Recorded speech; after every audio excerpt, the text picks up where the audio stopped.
You're now watching a clip from the Inspired by show. You can watch the full episode on our YouTube channel or listen on iTunes, Spotify, or wherever you get your podcasts. So make sure to head over there, leave us a 5-star rating if you enjoyed it, and follow the show. What's happening in the NLP world is everything starts and finishes in the mind, the conscious or unconscious mind. The body has a big part to play, but there is nothing related to the heart. And through the work that I've done, I felt the most change has come as a result of a change in the heart. A change in the state of the heart creates a change in the entirety of my mind and what I believe. I can have a limitation in my mind, but the moment you get me to access my heart, and I'm functioning at the level of spirit or soul, I'm way beyond the mind, which means the problem that the mind brings in is not even relevant anymore. And you know, John Grinder said this many years ago, and so did Einstein, who said, you cannot deal with the same problem at the level of consciousness that created it, so you have to raise a level higher. And when you tap into the heart, I felt you raise a level higher of consciousness and elevation. When you tap into the spirit or soul, you'd raise many levels higher. And you're thinking these problems don't exist at that when you tap into something different. So NLP for me was a great point, and I still use it today to clear many people's challenges in the mind. But if you want to know the truth of where someone's going, who they are, who they really are at their core, it's the access of the heart that makes that difference. And that's what I've been able to cultivate, develop, and utilize. I mean, there is groundbreaking science now on the power of the heart, the mini brain that we have in the heart, it's fine, these sensory neurites that we have in the heart, this neural network that within our heart. So memory is stored now in two places, not just the mind, the heart too. So excuse me, a lot of the clearing happens in the mind. And we've started doing things solely in the mind, but we haven't tapped into the heart. And when we go to the heart, we go to the soul. And when you go to the soul, you are tapping into a force much greater, much stronger, much more powerful than the mind can even conceive. And this is why when people come to now and they do an event with me, most of the processing is through the heart. There are some elements of the mind. We're going to start off, the first couple of days are normally on the mind. Let's put you in a place where you're comfortable with, because you're comfortable with the mind. I want to take you there. But now as the days go on, we're going to elevate. And as we elevate, we're going to break all the patterns of the past that no longer serve you. But we're going to keep you in a place that is going to elevate your mind, body, and spirit. And if you can tap into that place, you don't need any therapy, because that place doesn't need therapy. Again, a lot of people believe that this life is a permanent life, and that's everything that we're given this life, and everything ends after this. You know, problems are temporary. Most people run around thinking problems are permanent. Problems are temporary. The only thing that's permanent in this world is our soul, is our spirit. The only thing that we're guaranteed in this life is death.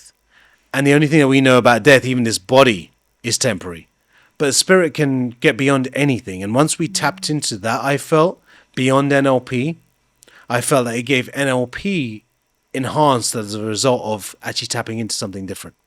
So it really was a journey of going through it myself, of understanding what healed me, understanding what works best for other people, and then saying, well, we don't just have to use one component. We can use multitude of components to tap into every area to elevate your mind, body, and spirit, to take you to a place where you don't question yourself anymore, the way the small mind, the reptilian brain used to question you. And Chloe, the mind isn't designed to keep us happy. It's designed to keep us safe, right? You know this. So we always rely on the mind when the mind is actually taking us back into limitation. But if we want to get out of limitation, we've got to get beyond the mind. Because the mind, as they say, is limitless if we want it to be limitless. It can go as far as we want to take it.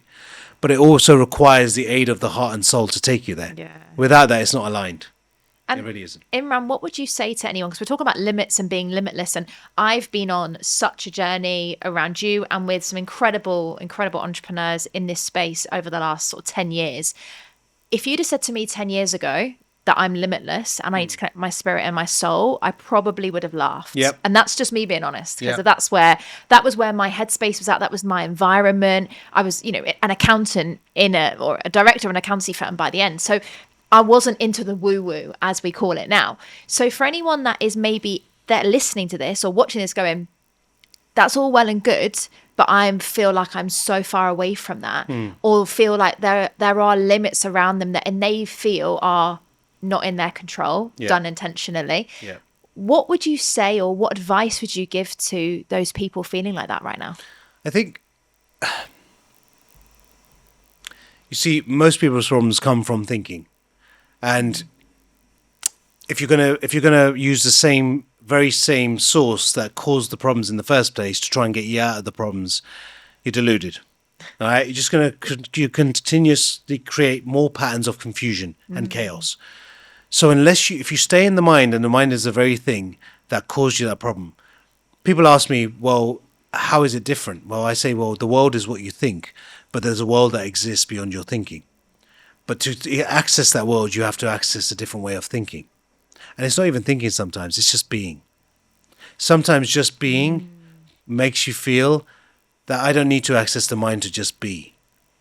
Now, if you look at spirit and soul, the reason we do meditation, the reason we go inwardly, the reason we introspect, is to actually fill ourselves up, actually fill our own tank up. If we just focus on the mind isn't going to fill us up, because the mind's going to tell us everything that's missing. Loss, less, never. Those are the three things that keep people stuck.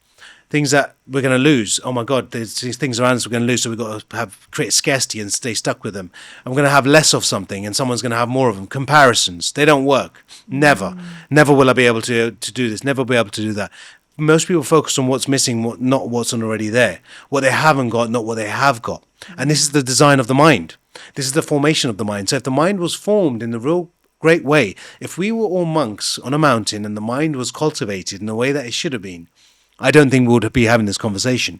But the fact is that the mind has been formed into keeping us in suffering and keeping us in fear. Why? Well, you can control people that are in fear. When they're in their soul and spirit, they're uncontrollable because nothing controls them. Like I said, it's a liberation and freedom of that space that provides you with the options and the leadership to say, I don't really care anymore because I know the truth. I feel the truth. No one needs to tell me. I don't need external validation from the outside world, nor do I need instant gratification for this. This is me being clear that I know there's a different part of me I can access. Now, how do I do it? If I am in that space where I'm thinking, well, what is this stuff called the spirit and the soul? Because some people do. I say the same thing. If you said to me, you have a spirit, you have a soul, you have all of these things, I would have said, well, I have a mind, I have a body, that's all I'm aware of. But throughout my studies, even in NLP, I look at NLP and I go back and I say, hey, they have taken this. The NLP has been developed, I get it. But the source of it comes way before NLP. And again, it does tap into the mind and the body and the spirit. Yeah. It does. And you take the spirit of it all, the spirit of NLP, and then throughout the entire study, I realized, well, there's way more to this than just tools. This is a holistic way of treating people with love, with integrity, with honesty. But more importantly, giving them a basis and a tap into and a touch into the source of who they are. And if they can get that, they don't need any help after this, then you can just let them go and continue their path. Yeah. So if anyone's listening, it genuinely is, you have to go on a journey of inner discovery. Like if you don't go on that journey of inner discovery, you're always going to be trapped into the mind. And once you stay in the confines of the mind, unless you expand it, unless you continuously expand the confines of the mind, you're never going to be able to expand it big enough to get you to a point where you say, hey, I feel my soul and spirit in this too. But you've got to stay in the mind, but actually be in the body. Yeah. It's interesting. It does take a while to cultivate and get there. But it's true. Once you get there, nothing affects you anymore.